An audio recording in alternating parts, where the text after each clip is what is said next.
మనం ఒక్కసారి చూసుకుంటే సిఆర్పిసి 160 కింద నోటీసులు జారీ చేశారని చెప్పి వెల్లడించారు. What is CRP 160? ఒకసారి ఇక్కడ ఒక స్లైడ్ వస్తుంది చూడండి.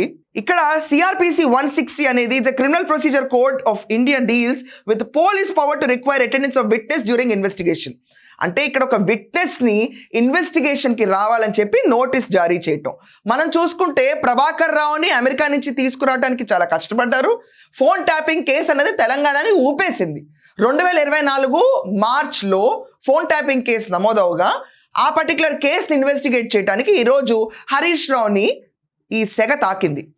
యూజువల్గా అందరూ వింటున్న పేరు ఇప్పుడు దాకా కేసీఆర్ని పిలుస్తారు ఫోన్ ట్యాపింగ్ కేసులో, ఎందుకంటే he was the ex CM of Telangana కాబట్టి. కానీ హరీష్ రావుకి ఈ సెగ తగిలిందంటే నెక్స్ట్ పిలిచే క్యాండిడేట్ పేరు కేసీఆర్ అని చెప్పి ప్రతి ఒక్కళ్ళ నోళ్ళలో నానుతుంది. ఫోన్ ట్యాపింగ్ కేసు ఏంటంటే ఈరోజు మనకి ఎక్కడన్నా యాంటీ సోషల్ ఎలిమెంట్స్ మూవ్మెంట్స్ కనుక్కోవడానికి వాడే ఫోన్ ట్యాపింగ్ని తీసుకొచ్చి ప్రైవేట్ వ్యక్తుల వాళ్ళ రియల్ లైఫ్లోకి వెళ్ళిపోయి మెడిల్ చేశారు అన్న అలిగేషన్స్ ఈ పార్టీ పైన ఉన్నాయి. అండ్ ఈ పార్టీ పైన ఈ పర్టికులర్ ఫోన్ ట్యాపింగ్ కేసు గురించి సిట్ కూడా ఫామ్ చేశారు.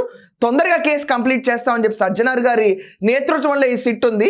ఈ సిట్లో చాలా క్లియర్గా చెప్తున్నారు ఫోన్ ట్యాపింగ్ అన్నది ఒకటి జరిగింది.